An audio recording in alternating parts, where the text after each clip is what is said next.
I found that nothing in life is worthwhile unless you take risks.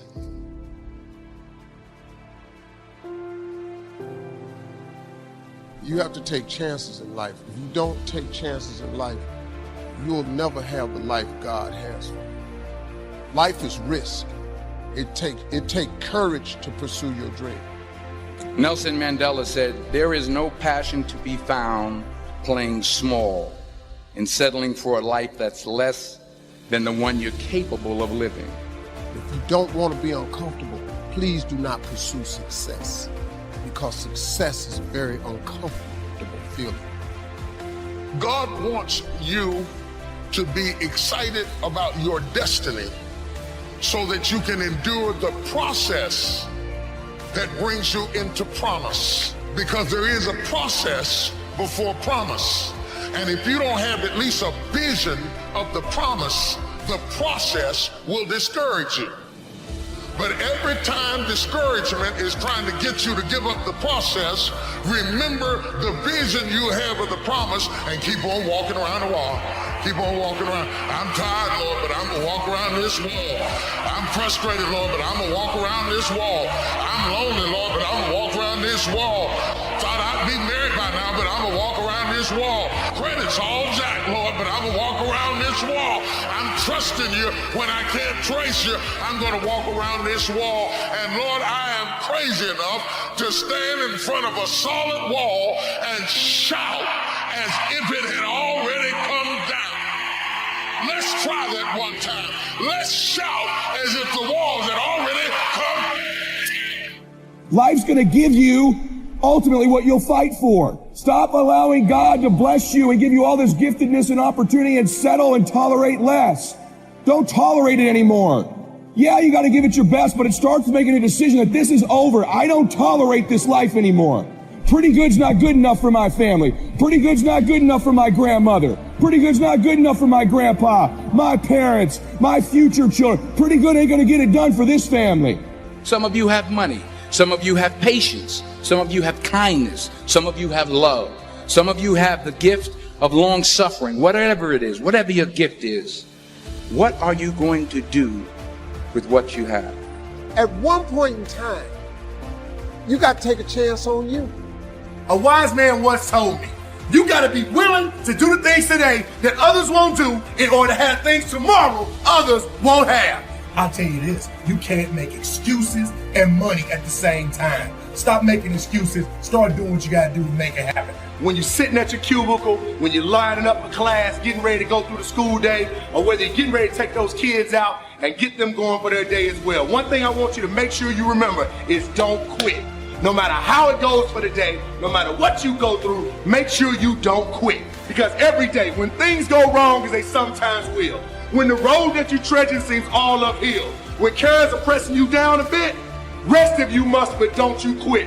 Life is queer with its twists and turns, as every one of us sometimes learn. Many a failure had turned about, though he might have won had he stuck it out. So don't give up though the pace seems slow. You might succeed with just another blow. Success is failure turned inside out, the silver tips of the cloud of doubt. You never know how close you are. You might be near, but you seem so far. So stick to the fight when your heart is hit. It's when things go wrong, you must not quit. Are you really being effective, or is your life cluttered with all kinds of stuff that demands you and drains you and taxes you and stops you from being your highest and best self? And are you substituting busyness and all the chaos that goes along with busyness from being effective? 80% of the things we do are busy things that we do in an area that is not effective, that the average person only spends 20% of their time doing the thing that they are really gifted at, created at, excited to do, and the rest of it is all the dismal, dumb stuff that we all have to do in order to survive. Just crazy stuff that we're doing. Wonder what would happen if we would go from doing 80% of things that are busy but not effective and 20% of the things that are really effective if we would switch those numbers around and only give 20% of our time to the things that we have to do and 80% of our time to the thing that we were created to do. Make your move before you're ready. We're instructed in life to walk by faith and not by sight. See, you want to become a risk taker. You want to raise the bar on yourself. Most people won't do that. See, most people engage in low life living, low risk living. If you're not willing to risk, you cannot grow. And if you cannot grow, you cannot become your best. And if you cannot become your best, you can't be happy. And if you can't be happy, then what else is there? Don't allow fear, failure, and the allure, the attractiveness of playing it safe in life to draw you in. You can't get out of life alive. You got to die to leave here. You were meant to be creative. It takes time to be creative. We do everything except the most important thing is to value our time. If you had time, you would be creative. But in the absence of time and with busyness and clutter and the phone ring, beep, beep, beep. You all got music playing on your phone, all kinds of stuff. And no matter what kind of song you put on it, after a while you hate to hear it, because every time you hear that sound, you know it's somebody else wanting something else from you that's taking you away from what you are gifted and creative to do. Risk used to drive me right up the wall. I used to say, what if this happens? It's called the language of the poor. And I'll tell you what changed my whole life when I finally discovered it's all risky. The minute you were born, it got risky. If you think trying is risky, wait till they hand you the bill for not trying. If you think investing is risky, wait till you get the tab for not investing. See, it's all risky. Getting married is risky. Having children is risky. Investing your money is risky. It's all risky. I'll tell you how risky life is. You're not going to get out alive. The Englishman says, well, if that's the way it's going to work out, let's give it a go. Right, that's what it's for. Give it a go. Better to live 30 years full of adventure than 100 years safe in the corner. If you're going to be a risk taker, this is so important that you get, I don't care how old you are or how young you are, catch this right now.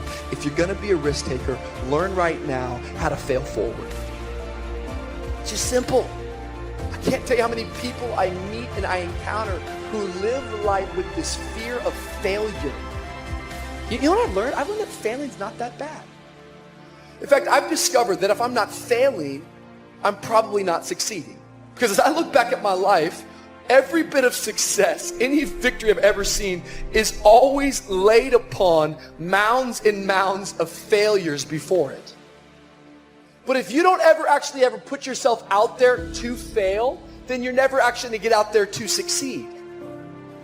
Life, man, it's about failure at times. And we have to become okay with failing and getting back up. When I fall down, I'm not going to let it push me back. I'm going to let it push me forward. I'm just one step closer to the promise that God has for my life. Don't let your past affect your present. Wash your past off of you so that it doesn't pollute your present. You'd be surprised at the people who have ruined where they are with where they came from. And you're not ready for what God is about to give you now because you're still polluted with what you went through then. You'd be surprised at the people who are married to 2 or 3 people.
Legally, but mentally and emotionally. You have walked up on this new man with 2 layers of other men still clinging onto your face, and you're ruining your present because your past is still active in your life. Wash it off you. You can't go forward until you wash the past off you. I don't care how long it takes. You cannot go forward until you wash your face. You're not ready for Boaz until you wash your face. You got too much stuff on you from yesterday. You must wash your face. Clinging issues from the past, residue that we can readily detect. I shouldn't be able to look at you and see your past on your face. See, we live in a world where we're told more about our limitations rather than our potential. So you have to watch who's speaking into you. You've got to begin to monitor your mind. And you've got to begin to literally be proactive in programming yourself to success.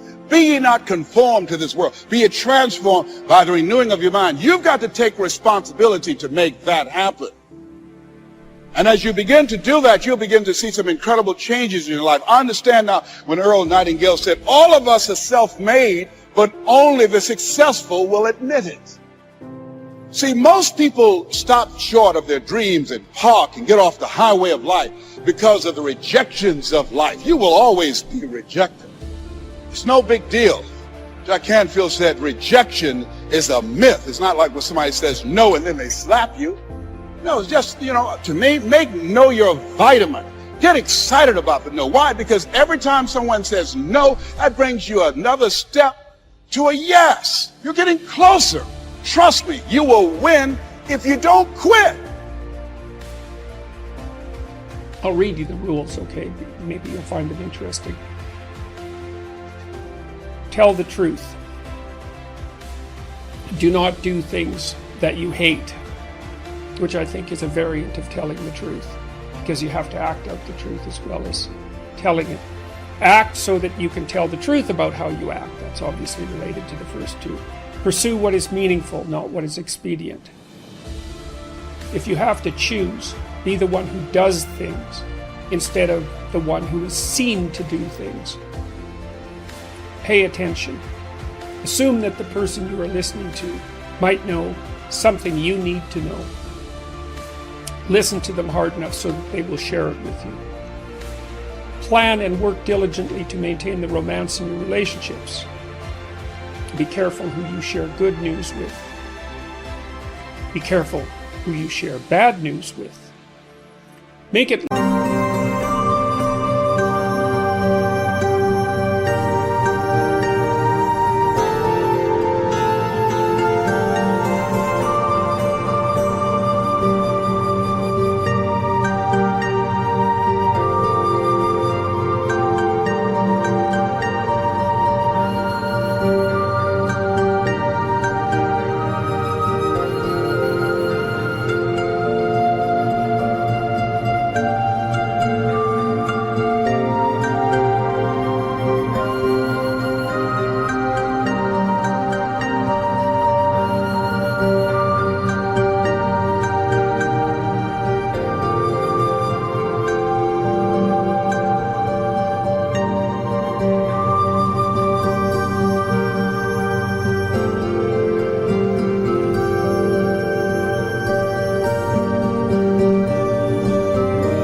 one thing better every single place you go. Imagine who you could be, and then aim single-mindedly at that. Do not allow yourself to become arrogant or resentful. Try to make one room in your house as beautiful as possible. Compare yourself to who you were yesterday, not to who someone else is today. Work as hard as you possibly can on at least one thing and see what happens. If old memories still make you cry, write them down carefully and completely. Maintain your connections with people. Do not carelessly denigrate social institutions or artistic achievement. Treat yourself as if you were someone that you are responsible for helping. Ask someone to do you a small favor so that he or she can ask you to do one in the future. Make friends with people who want the best for you. Do not try to rescue someone who does not want to be rescued. And be very careful about rescuing someone who does. Nothing well done is insignificant. Set your house in perfect order before you criticize the world. Dress like the person you want to be. Be precise in your speech. Stand up straight with your shoulders back. Don't avoid something frightening if it stands in your way, and don't do unnecessarily dangerous things. Do not let your children do anything that makes you dislike them. Do not transform your wife into a maid. Do not hide unwanted things in the fog. Notice that opportunity lurks where responsibility has been abdicated. Read something written by someone great. Pet a cat when you encounter one on the street. Don't bother children when they're skateboarding. Don't let bullies get away with it. Write a letter to the government if you see something that needs fixing and propose a solution. Remember that what you do not yet know is more important than what you already know. And be grateful in spite of your suffering.